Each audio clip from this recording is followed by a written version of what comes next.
It welcome to Derry prequel series है 2017 में आई it movie की, जहां पर हम इट यानी कि पेनीवाइज के होम टाउन डेरी को देखेंगे। इस जगह पर पेनीवाइज एंटिटी का श्राप है जो हर 27 साल बाद आता है और वहां के सभी बच्चों को अपने साथ ले जाता है। चलिए जानते हैं पेनीवाइज से लेकर डेरी नाम के टाउन के सभी बच्चों की कहानी शुरू से। कहानी स्टार्ट होती है 1962 के डेरी टाउन से 2017 की इट मूवी से 27 साल पहले, जहां 4 जैन की रात को मेटी नाम का एक बच्चा छुपके से कैपिटल मॉल में एक मूवी देख रहा होता है। हम देखते हैं कि इतना बड़ा होने के बाद भी वो बच्चों का निप्पल चूस रहा था। शायद उसके घर में कई सारी परेशानियां थी जिससे वो दुखी था। मेटी थिएटर में म्यूजिक मैन नाम की एक मूवी देख रहा होता है, जिसका मेन कैरेक्टर अपनी असलियत छुपाकर लोगों का फायदा उठाता है। ठीक उसी तरीके से जैसे डेरी का शैतान पेनीवाइज हर किसी का रूप लेकर बच्चों को सताता है। मेटी नाम का ये बच्चा अपनी जिंदगी से बहुत ज्यादा दुखी है। वो हमेशा ही उदास रहता है क्योंकि ना तो स्कूल में कोई उसका फ्रेंड है और ना ही उसकी फैमिली उस पर विश्वास कर रही थी। यही कारण था कि वो पूरे डेरी टाउन में इधर उधर भटक रहा था। अब थिएटर का मैनेजर मेटी को थिएटर में देखकर उसे पकड़ने के लिए भागता है, क्योंकि मेटी रोजाना ऐसे ही चोरी छुपके बिना पैसे दिए फ्री में मूवी देखकर चला जाता था। मेटी मैनेजर से बचते हुए थिएटर से बाहर आ जाता है और एक पोस्टर के पीछे जाकर छुप जाता है, जिसे रोनी नाम की लड़की छुपते हुए देख लेती है। अब मैनेजर बाहर आता है, जिसे थिएटर में फिल्म प्रोजेक्ट करने वाला हैंक मिलता है, जो कि रोनी का ही पिता था। मैनेजर उनसे पूछता है कि क्या तुमने किसी छोटे बच्चों को यहाँ से भागते हुए देखा, जिस पर रोनी उसे गलत दिशा में बताकर भेज देती है। अब मेटी पोस्टर के पीछे से निकलकर थिएटर के बाहर जाने लगता है, मगर मैनेजर उसे देख लेता है। इसके बाद मेटी थिएटर से बाहर निकलकर डेरी से बाहर निकलने का फैसला करता है। साथ ही कुछ चीजें उसे हॉन्ट भी कर रही थी और इसी वजह से वो डेरी में किसी भी कीमत पर रुकना नहीं चाहता था। अब वो चीजें क्या थी वो हमें आगे पता चलेगा। इसके बाद वो सड़क पर चल रही एक कार से लिफ्ट मांगता है, लेकिन उसे लिफ्ट नहीं मिलती। कुछ दूर जाने पर उसे वेलकम टू डेरी का बोर्ड दिखाई देता है। तभी एक कार उसके सामने आकर रुकती है, जिसमें एक व्यक्ति, उसकी प्रेग्नेंट लेडी और उसके 2 बच्चे, एक लड़का और एक लड़की पीछे बैठे हुए थे। वो लेडी मेटी से बोलती है कि वो सभी लोग मिलकर पोर्टलैंड जा रहे हैं और उसे भी अपने साथ चलने के लिए बोलती है। मेटी को तो किसी भी कीमत पर यहाँ से बाहर निकलना था, तो वो उनकी लिफ्ट ले लेता है। अब शुरू में तो सब कुछ ठीक चल रहा था, लेकिन कुछ समय बाद चीजें बिगड़ने लगती है। कार में लड़की अपनी उंगलियों को बॉडी में डालकर उनसे निकला हुआ खून सूंघने लगती है और मेटी को भी उसे सूंघने के लिए बोलती है। अब उस लड़की का भाई भी, जो कि हर वर्ड की स्पेलिंग बोला करता था, अचानक से लाइस की स्पेलिंग बोलने लग जाता है। तभी मेटी खिड़की में से देखता है कि वो लोग वापस से डेरी टाउन की तरफ बढ़ रहे हैं, जबकि कार तो अभी तक किसी भी रास्ते पर मुड़ी ही नहीं। तो ऐसा कैसे पॉसिबल है? तो देखो, ये सब कुछ पेनीवाइज कर रहा था, क्योंकि वो अपने विक्टिम्स को लूप में फंसा देता है, जिस वजह से वो उससे बचकर कभी भी भाग नहीं पाते। अब मेटी उनसे गाड़ी को वहीं पर रोकने के लिए बोलता है। ऐसा ना करने पर वो स्टीयरिंग को घुमा देता है और इसी दौरान उसका हाथ लेडी के गर्भ पर पड़ जाता है। अब वो लेडी उसी कार के अंदर बच्चे की डिलीवरी करने लगती है। अब सीरीज का ये सीन इतना ज्यादा आर रेटेड है कि मैं इसे वीडियो में नहीं दिखा सकता। कार में बच्चा जन्म लेता है, जो कि एक मॉन्स्टर था जिसके पंख भी थे। अब वो खिड़की तोड़कर मेटी के ऊपर अटैक करने लग जाता है और इस अटैक के कारण मेटी का निप्पल कांच तोड़कर गटर में जा गिरता है और यहीं पर हमें सीरीज का इंट्रो दिखाया जाता है, इट वेलकम टू डेरी। अब कहानी 4 महीने बाद शिफ्ट होती है, जहां पर हम हेलन और पुली नाम के 2 ऑफिसर्स को देखते हैं। वो डेरी के एयर बेस पर आते हैं, जहां पर कर्नल की मुलाकात उन दोनों से होती है। उन्हें यहाँ पर बुलाया गया है ताकि पास ही में न्यूक्लियर प्लांट पर कुछ भी गड़बड़ हो तो उसे वो संभाल सके। अब कर्नल उन दोनों को बताते हैं कि उनका न्यूक्लियर प्लांट ओशन के बहुत ही पास स्थित है, जहाँ पर वो कुछ ही समय में पहुंच जाएंगे। और केवल इन्हीं दोनों को यहाँ पर इसलिए बुलाया गया है क्योंकि ये अपने काम में बहुत ही ज्यादा माहिर है। वो दोनों रास्ते में एक रिस्ट्रिक्टेड एरिया को देखते हैं और उसके बारे में कर्नल से पूछने लगते हैं। कर्नल उन्हें बताता है कि यहाँ पर सीक्रेट ऑपरेशंस किए जाते हैं। अब हेनलोन अपने बाकी के ऑफिसर से मिलता है, जहाँ पर एक ऑफिसर उससे रेसिस्ट बर्ताव करने लगता है। हेनलोन कर्नल को बताता है कि वो कुछ ही टाइम के लिए यहाँ पर रहेगा, क्योंकि वो अपनी फैमिली को भी यहाँ पे बुला लिया है, हाउस भी रेंट पर ले लिया है और वो लोग वहाँ पर ही रहेंगे। अब हम डेरी के हाई स्कूल में लिली नाम की एक लड़की को देखते हैं। उसे परेशान करने के लिए स्कूल के कुछ स्टूडेंट ने उसके लॉकर में अचार के कई सारे कंटेनर रख दिए और अब लिली जैसे ही अपने लॉकर को खोलती है, उसमें से एक कंटेनर नीचे गिर के फूट जाता है, जिससे उसे बहुत ज्यादा परेशानी होती है। अब लिली की फ्रेंड मार्श वहाँ पर आती है और उसे सब कुछ भूलकर क्लास को अटेंड करने के लिए बोलती है।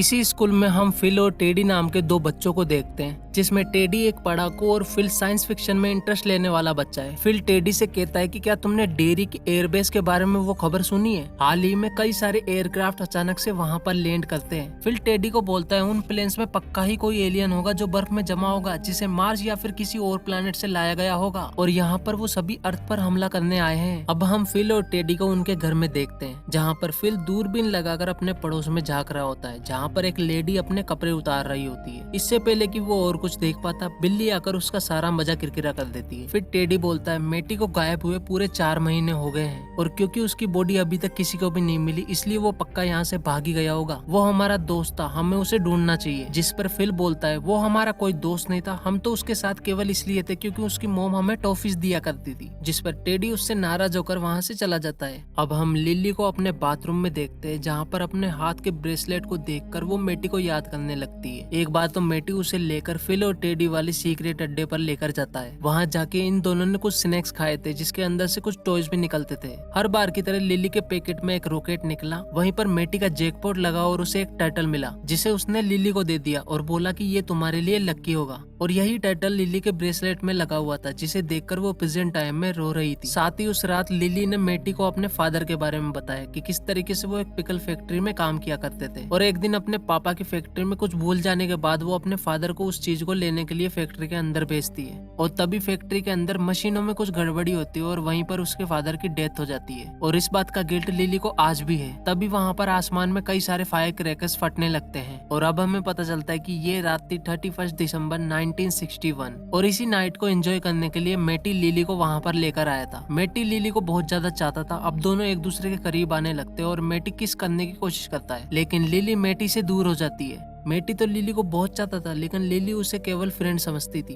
ये जानकर मेटी निराश हो जाता है और वहाँ से चला जाता है। यही लास्ट मोमेंट था जब लिली उससे मिली थी, और इसके बाद 4 जैन को मेटी के साथ क्या होता है ये तो हमने स्टार्टिंग में ही देख लिया था। लिली अपने बाथरूम में सोचती है कि काश उस रात उसने उसको किस कर लिया होता तो मेटी आज उनके साथ होता। अब लिली के सिंक में से मेटी की आवाज आ रही थी। वो कोई गाना गा रहा था जिसे हमने शो के स्टार्टिंग में म्यूजिकल मैन मूवी में देखा था, जिसे मेटी देख रहा था। लिली बोलती है मेटी क्या ये तुम हो? सिंक में से आवाज आता है हाँ मैं ही मेटी हूँ, लेकिन ये मुझे बाहर नहीं आने दे रहा। अब सिंक के अंदर से 2 खून में संधी हुई उंगलियां बाहर निकलती है और वापस अंदर चली जाती है। अगले दिन ये सारी बातें लिली अपनी फ्रेंड मार्श को बताती है। मार्श उसे कोने में ले जाकर ये समझाती है कि ये बातें वो स्कूल में ना करे, वरना लोग लिली के साथ उसे भी सन की समझेंगे। लिली को ये सुनकर बहुत ज्यादा बुरा लगता है, क्योंकि वो उसे अपने फ्रेंड समझ रही थी। अब लिली फिल और टेडी से जाकर मिलती है और उन्हें इन सब चीजों के बारे में बताती है, जिस पर फिल बोलता है कि अगर तुम सच भी बोल रही हो तो मेटी को कैसे पता तुम्हारे घर के गटर वाला पाइप, और इतने से पाइप में वो कैसे फिट हो सकता है, ये तो पॉसिबल ही नहीं है। जिस पर टेडी बोलता है कि अगर तुम्हारे एलियन वाली बात सच है तो ये क्यों नहीं, लेकिन टेडी को भी इन सब बातों पर डाउट हो रहा था। इसके बाद लिली वहाँ से नाराज होकर चली जाती है। इसके बाद लिली वहाँ से निराश होकर चली जाती है। अब हम हेलनोल को कर्नल के साथ देखते हैं। कर्नल उसके बचपन के बारे में पूछने लगता है। वो बताता है कि बचपन में उसके पिता उसके पड़ोसी के साथ उसे फर्टिलाइजर का काम करने के लिए भेज देते थे, जिससे परेशान होकर उसने आर्मी की पढ़ाई की और आर्मी ऑफिसर बना। साथ ही वो बताता है कि उसका लास्ट मिशन कोरिया वॉर था, जिसमें वो सक्सेस नहीं हुआ। अब कर्नल अपने पिता के बारे में बताता है कि वो भी एक आर्मी ऑफिसर थे